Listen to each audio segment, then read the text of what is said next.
Welcome in, children of light.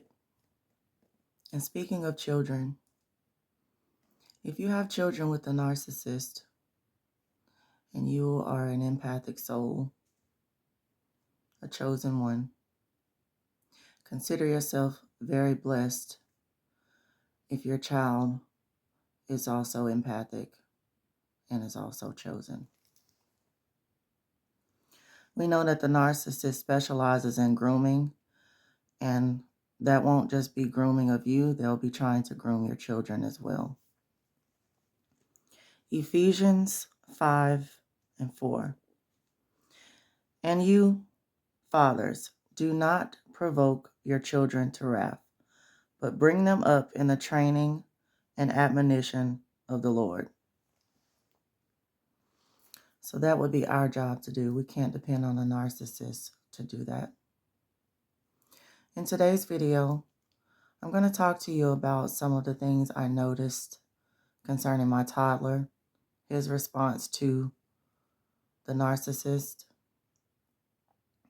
and the effects of being around the narcissist. So the first thing that I noticed concerning my son's behavior around the narcissist was aggression. I saw my son charge his dad. So he's probably around 3 years old. And he would charge his dad's leg and like push and scream.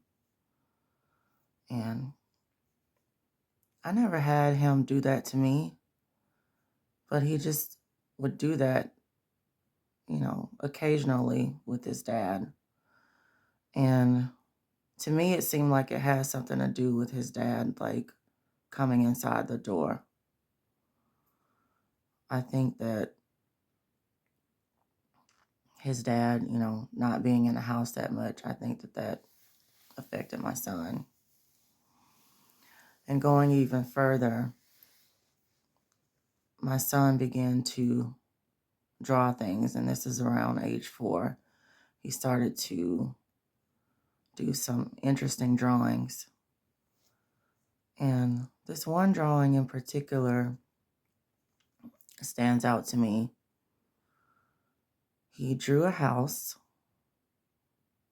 and he drew 2 people on the inside of the house and another person on the outside of the house.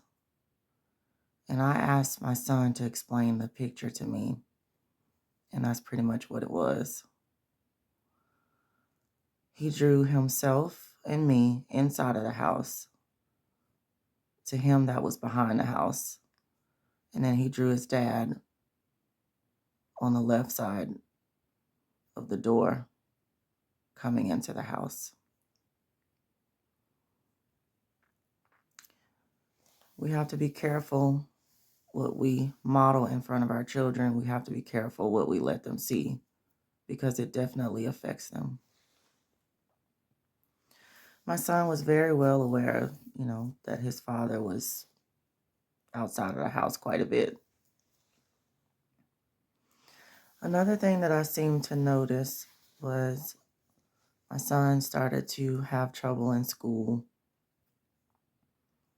and basically social trouble, like getting along with others and stuff like that. And so I placed him in therapy.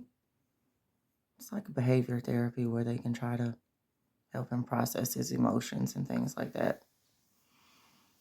And I just started to notice that my son held a lot of things in.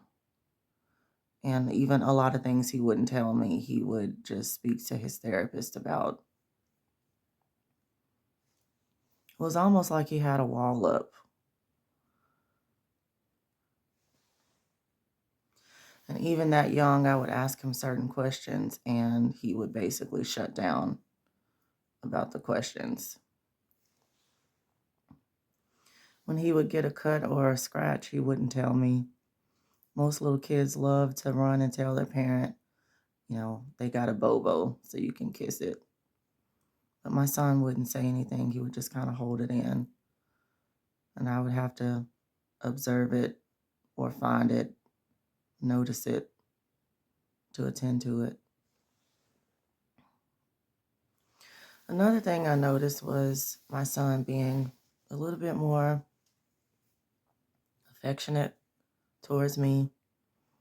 When the narcissist was around, he would, my son would, stick pretty close and really be up under me. A lot of times he would grab my hand, or he would grab my arm and place my arm around him. He would give me extra kisses, things like that. There's one particular incident that sticks out to me the most concerning my son and the influence of the narcissist. There was one time that the narcissist argued with me in the kitchen, and the argument escalated. And what I remember is the narcissist picked up our son, he just turned 4 years old. So he picked our son up in his arms, and he faced me, and he hit me in my face with our son in his arms. And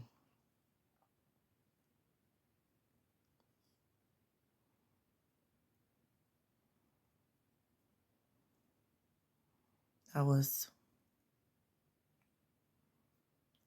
something that I didn't want my son to see. I didn't want him to ever see. And all I could do was cry.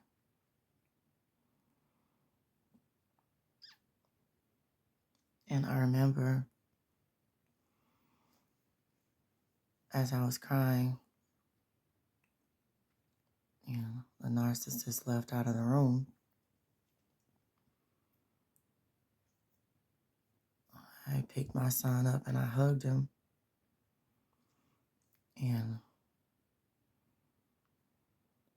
my son locked eyes with me and he said, "It's okay, Mommy.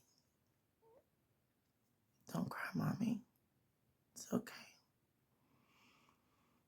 And my own son wiped my tears.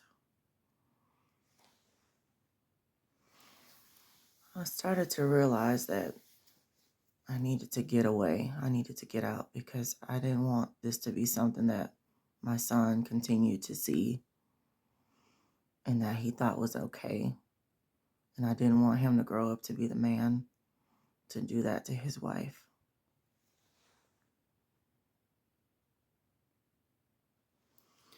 We have to be careful when we're raising children. We're responsible for those little lives. We have to guard them as much as we can. Guard their eyes, guard their ears, guard their hearts. They're depending on us. There's not a whole lot that they can do on their own. They definitely need us.